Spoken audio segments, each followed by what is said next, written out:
Everyone in crypto wants to know when the institutions are coming in. I'm going to make the argument today that the institutions are already in. And the reason I think that this is a valid argument is because there are actually ways that these whales and these large institutions can move money into blockchain without affecting the market price.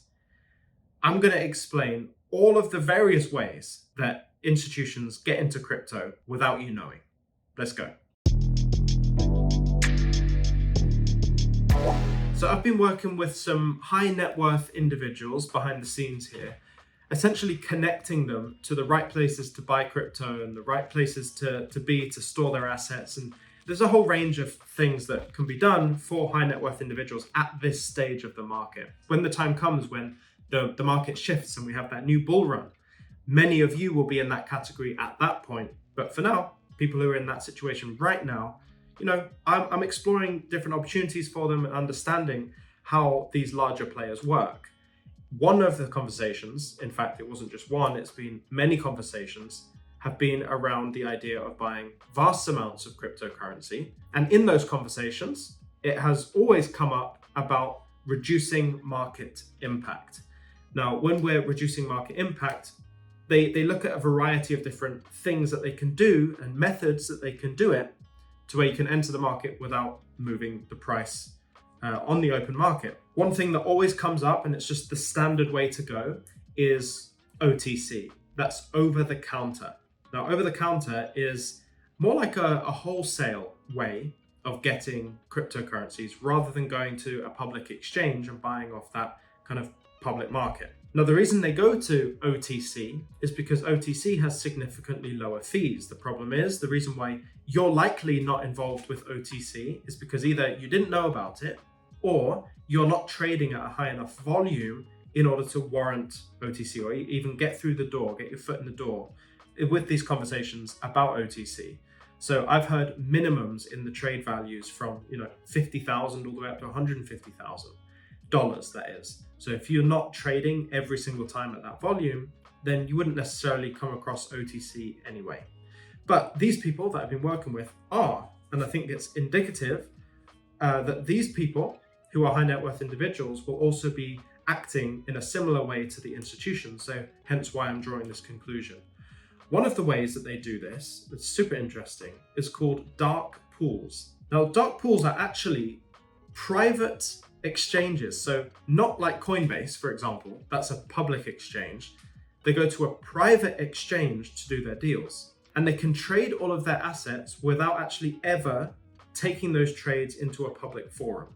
And because they're not visible to the public, that actually reduces the market impact of that purchase. Now, I'm also going to go through this list and rank them on a score of 1 to 10, 10 being the most impactful on the market price and 1 being the lowest impact on the public market price.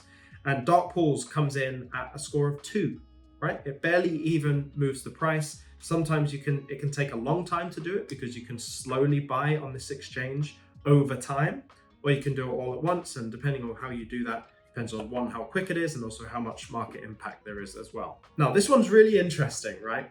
This one is called seeking liquidity. So what these big institutions can do sometimes is look for the most liquid moment in the market, so the most volatile moment where it's either the price has come down really fast or the price has gone up really fast, and they can disguise their buys and sells within those time periods. So you don't notice it because there's so much volume and liquidity moving around at those extreme moments that it kind of just dissolves into there and just feeds in. And I think this is one of those methods that is really utilized for people who are really paying attention. So I would imagine, actually, when you look at the likes of these hedge funds, these massive crypto hedge funds, when they're entering the market, I can guarantee you they're entering the market in these fluctuating moments because they've got the data, they've got the information, they're always in tune with what's happening in crypto. Plus they have the liquidity to disguise within those volatile moments. So seeking liquidity, although it can move the price on a scale of 3 out of 10, in my opinion, they disguise it very well because they use that volume and the ups and downs to their advantage. Now, of course, you've got boring ones like dollar cost averaging. You can just say you've got $1 million buy, you you can do $10,000 each day or each week or each month. That's the really boring. We all know that. I'm going to move on. Now, next you have something called algorithmic trading. And this can be separated into two different categories. So you've got TWAP, which isn't a Cardi B song. It's time-weighted average price. Then you've got volume-weighted average price. And essentially what you do, depending on whether you're doing it on a time scale or a volume scale, you can separate up large transactions into small chunks over certain periods of time or in certain volumes. And because you're doing it in smaller intervals, you're not impacting the overall public market price. And with algorithmic trading as well, institutions and whales can go in there and set a specific price that they want to buy at. And over time, it will just always buy at that level. Sometimes I think that's why we often see accumulation phases in the charts, right? Where the price goes sideways for a huge amount of time. That seems to me like there's algorithmic trading going on there, because if the whales want 50 cents for XRP, it's going to stay around 50 cents all that time, right? Because they're buying and they're selling all in that time period, and they're accumulating at that time period. And even if there's extra manipulation that's happening, if the price is too high, there's manipulation they could do potentially to reduce that price so that they hit their buy order again. Now this gets into like the malintent and the conspiracy side of things, but look, I'm noticing that there is a way for markets to be manipulated, and it's all within the rules, and there's so many different ways to do it. And because they can set price points where they want to buy over a long period of time, it wouldn't surprise me that they could also bring the price down to where they wanted it to be as well. So for algorithmic trading in general, I think the price impact is 3 out of 10. Now, many of you will also know that there are other ways to do it, like a limit order. You can just set a price and just let it go at that point. This is slightly different to algorithmic trading because it's just based on price rather than volume or time. But I actually think the end one, the final one that I'm going to talk about, everyone knows it, but no one's talking about it. And I really, really think this is how many of at least the whales are purchasing their cryptocurrency. Maybe institutions, but you let me know when we get there. Another method is the Iceberg Order method. Now, I don't quite understand Iceberg Orders, but essentially, let's imagine an iceberg. You've got the tip of the iceberg right at the top, the water level, and then the majority of the iceberg below. So imagine the iceberg is an order. So let's say that's $1 million. What shows as visible and public is the peak of the iceberg at the top. Everything that's above the water, let's say that's 10% of the iceberg. You've got $100,000 at the peak of this iceberg. When that $100,000 at their price target gets filled, the iceberg kind of lifts up and automatically shows a new peak. And this is what I don't understand about how you can automatically kind of shift more money or more orders or more trades into the visible world and still keep some invisible. I don't necessarily know how that works, other than me thinking, well, if you've got the orders at the top get filled, everything that just comes up automatically is just kind of like an automatic trade placement. And then it's essentially like a limit order where you just kind of put a trade out there once the previous one has been filled. And at that point, all it is consecutive limit orders, which is also kind of DCA, but it's not dependent on time, it's dependent on when the initial order was filled, the original trade was filled, then a new limit order is placed. So many different complex ways that they do these things. But this one was really interesting.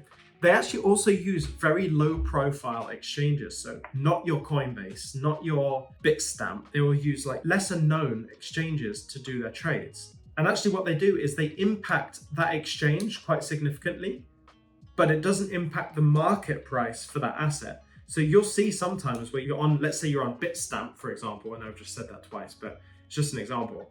You see on the Bitstamp chart, sometimes the price goes like that, right? But on all other exchanges, it doesn't. So either that can be an API problem if it's just a straight line way up, or sometimes the price can go up and then just like slowly come down again. And that's because they're using that specific exchange to do that whale purchase, so the rest of the market isn't affected. I think that's a really smart one, but I'm going to give that a 4 out of 10 because of its impact on that specific exchange. Then we've also got the illegal side of things, which is layering and spoofing. And this is really crazy because what they'll do is, I don't know why institutions would do this in the first place, but it can actually create market sentiment, which is very interesting. So they'll put in a huge amount of orders, massive orders at different price points to create the environment to where there's buy pressure or sell pressure. So they create the environment for others to act accordingly to, let's say if they want to create sell pressure, they'll put their orders in and create the sell pressure. People sell and they just buy at that lower point. So that's real manipulation of the market and is in fact illegal. So I doubt they're doing that, but who knows? I don't put it past them. Now here's the one that people are not talking about, but everyone knows. And before I get into it, I'd love to suggest that you subscribe to this channel. Lots of research goes into these videos. I'm just trying to make it as plain and simple for you all to understand and enjoy. So please consider hitting subscribe and like before you leave this video. So this final one is really interesting. What if I'm a high net worth individual and you've got some assets that I want? I don't want to impact the market price, but I want the assets and I want it now. I want it instantaneously. I don't want it spread out over a week or a few hours. I want it right now. How would we do that deal? How we would do that deal is I say, I've got $1 million that I want to buy 500,000 XRP from you. Can we do it? Like, can I just buy it from you and you send it to my wallet? Or how about this? We've got the wallet. How about you give me the wallet and I'll give you the money? Like a direct purchase from actual people.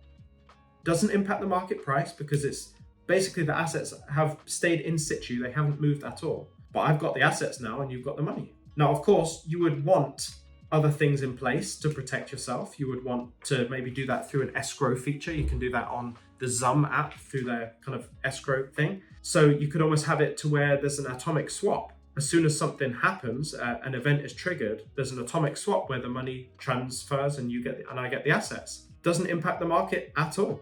It's an absolute 1 out of 10 in market impact. And I think people should actually consider doing this more, especially if you're working at these higher levels where you're buying higher amounts. You know, find people with the assets and kind of make your own marketplace. That's the whole thing. So whether institutions are doing that, buying from individuals, I don't think so. I'd imagine this is something that whales are doing in special circumstances.